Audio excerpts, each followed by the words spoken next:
This is Optimal Health Daily, episode 1906. Why do most people who lose weight regain it again and again? By Nancy Clark of nancyclarkrd.com.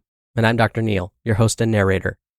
Hey there, happy Wednesday and welcome back to Optimal Health Daily, where I simply read to you from the best health and fitness blogs for free.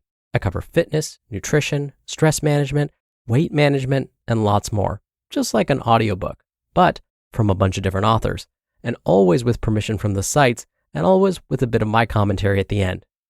Now today is Wednesday, and like I do every Wednesday, I like to share a little bit of inspiration with you. So here we go.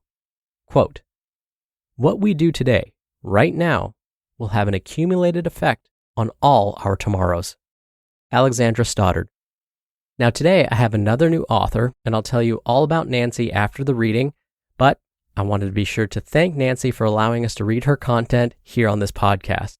And so with that, let's get right to our first post from Nancy and start optimizing your life.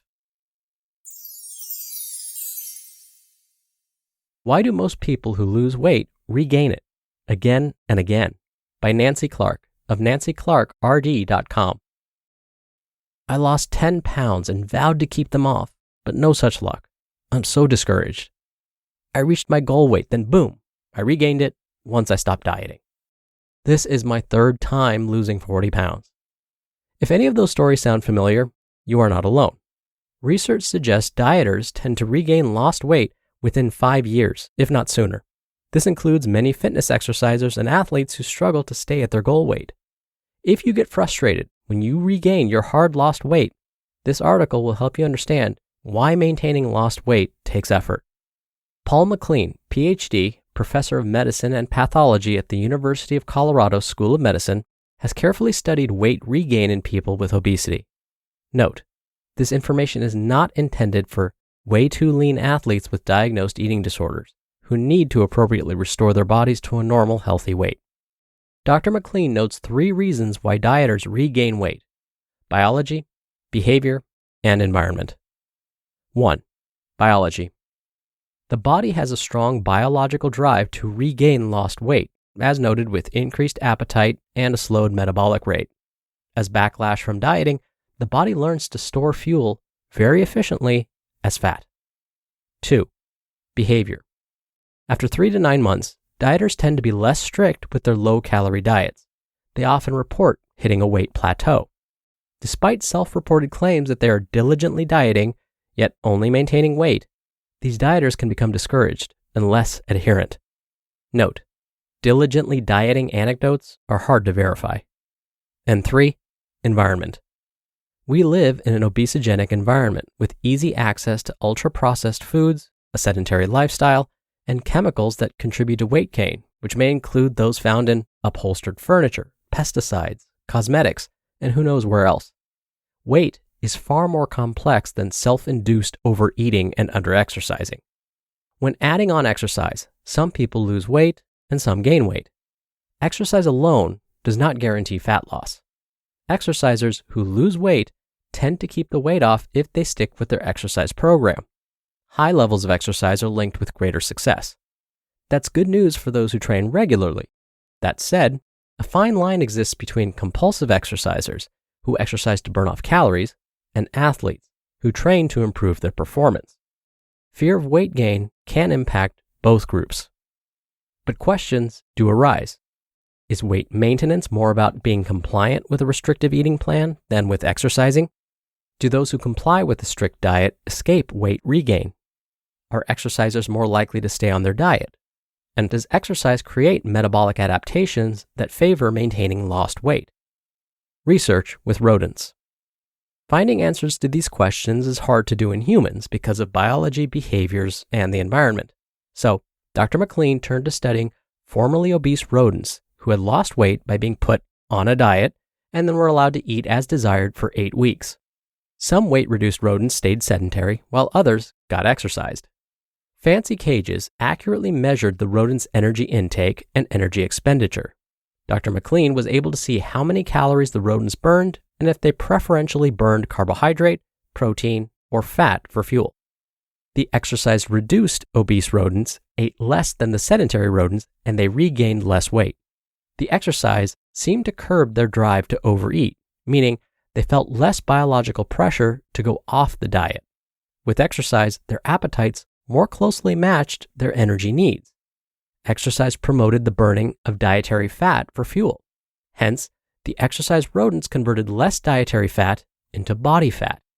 They used carbohydrate to replenish depleted glycogen stores.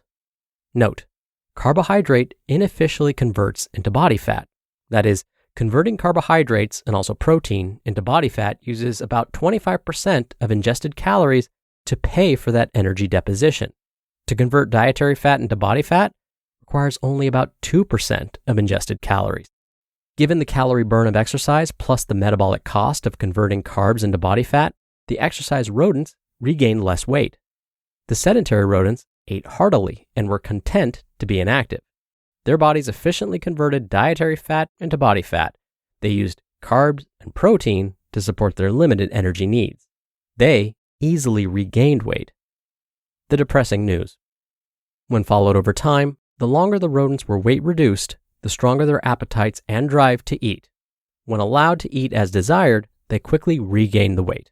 Dr. McLean noted, quote, "At least people, as compared to rodents, can be taught to change their eating behaviors to help counter those biological pressures." End quote. For example, people who have lost weight can stop buying fried foods, store snacks out of sight, limit restaurant eating, and create new, healthier eating habits. A glimmer of hope. The best way to maintain your desired weight is to not have gained excess fat in the first place. Yes, easier said than done, as stated up front. At least athletic people who maintain a consistent exercise program will have better luck with weight management. We can also change our behaviors to minimize weight regain after the diet ends by prioritizing sleep, curbing mindless eating, and choosing minimally processed foods. Ideally, the sports culture will change so that athletes can focus less on weight and more on performance. It's time to acknowledge that athletes come in many sizes and shapes. Using the analogy of humans' best friends, some athletes are like St. Bernards. Others are like greyhounds.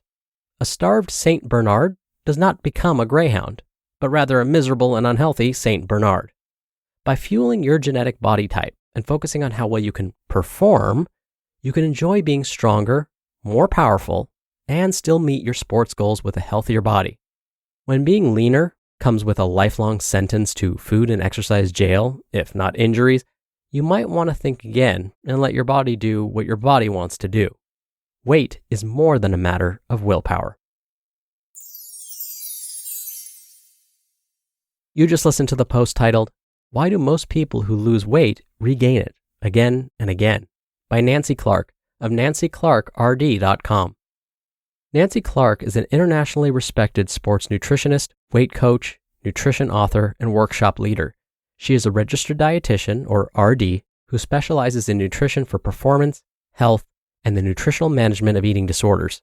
She is board certified as a specialist in sports dietetics and a certified well coach.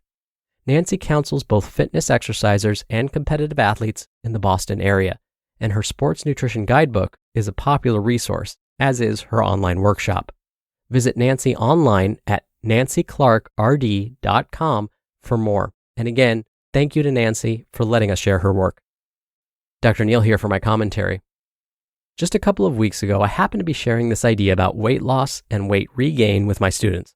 I was talking about how long-term, sustained behavior change is difficult, and that the statistics on weight regain are pretty disheartening, like the fact that 90 to 95% of dieters will regain their weight back and maybe more within 2 to 5 years of starting their diet. Sadly, these sobering statistics haven't changed much over the last decade or so. But I really like today's author, Nancy's approach, changing our mentality. Instead of focusing on the number on the scale, maybe it's time to refocus our attention on how we feel. Are we able to walk further and longer than we did 6 months ago? Does it feel easier when we walk up the stairs? Are we experiencing less pain overall? Do we have more energy? And like I have said many times on this show before, look at how your clothes are fitting. After all, the number on the scale can be misleading, especially if you're putting on muscle. All right, that'll do it for today. Thank you so much for being here. Thank you for listening every day. I hope you're having a great week, and I'll see you back here tomorrow where your optimal life awaits.